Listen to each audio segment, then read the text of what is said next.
Hey guys, Grevo Tools. This is one of my most complimented tools when I'm out in the field working. Guys are always impressed by this, and it's actually two tools in one, if you can see what I did here. This is actually two Snap On Underhood lights combined. So the first one, which is actually this main frame here, and then this light that can move back and forth, this guy runs off of an internal non-replaceable battery. Well, you might be able to replace it, but it's not removable like the 14.4 series. And that guy is the ECUHA158, and I believe it's HV at the end. I didn't see it on the website, but that would be the color code for the high vis.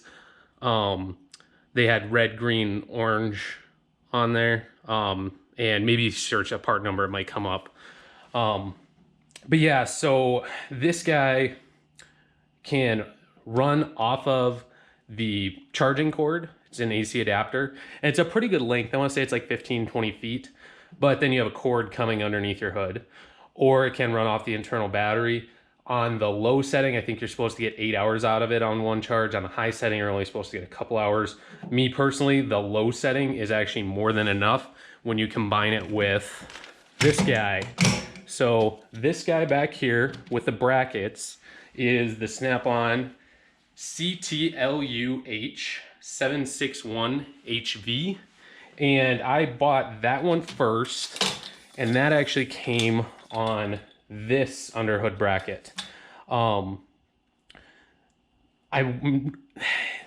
actually like this one a little bit better for underhood work because of the design and the angle. The one thing I don't like, this foam is super not tough. It's pretty weak, and so all the corners kept getting busted from leaning it down on the floor. Or my primary use for this, and listen up if you guys work inside cars a lot, is I hang this between the doors, open up the passenger and driver side door and hang it right between. While I'm working in consoles and stuff like that on police cars, it gives me a huge amount of light off of this guy, and then if I want some directional light, I can point this wherever I want, slide it back and forth, get the angle on it. And so then this guy usually is only on when I need some extra light in a certain area. This guy stays on pretty much the entire time I'm working in there.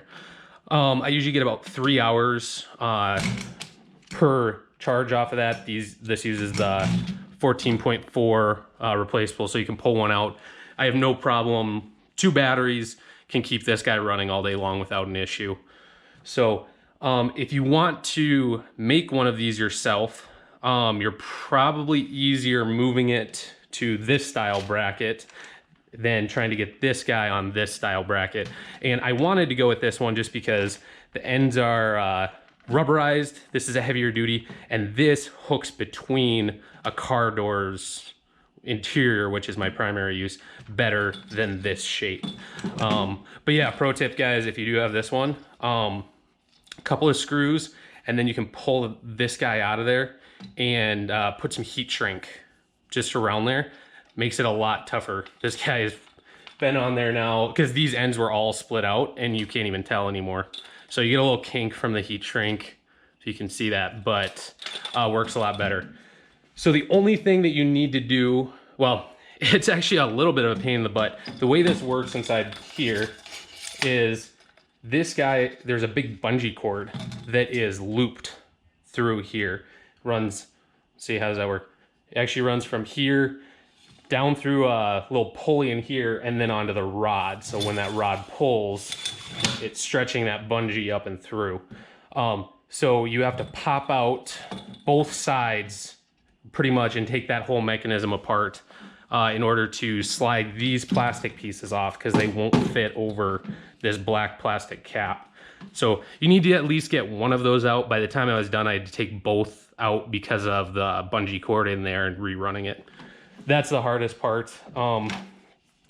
Once you get in there, I don't know if you can kind of see, so the bars are a little bit different sized. All I had to do was just a little bit of filing. You can see that has that little tab right there. I'm running into my light, sorry. So on this side, it doesn't have that because I just had to file that out, and fits pretty decent on there. If you want to go the easy way, I bet you could just order these plastic guys from your dealer and slap them on here, because this guy, it's just a couple of screws in the middle to take apart in the middle to slide those on. It'd almost be easier just to order a couple of those from your dealer and then have a set on each. Then you could use either one, depending on what you wanted, which now that I'm making this video, I might do that on this one, just because I do like this one for underhood. So yeah, it's gonna run you a pretty penny. I got both of these lights on pretty good deals, but you're still looking at about $500 by the time you get everything said and done. Easy, and that's assuming you already have the batteries and chargers for the 14.4 light. So it's gonna cost you a little bit, but it is amazing the difference that this will make. It's already paid for itself for me more times over, just because I work so much faster and so much more efficiently, because I'm not holding a flashlight. I'm not going to get a flashlight. I'm not trying to just do it in the dark. When you can see what you're doing, see it well, it's gonna speed you up. So yeah, I haven't seen any other guys do this, so I thought I'd shoot a quick video on it. And sorry I'm not better at YouTube.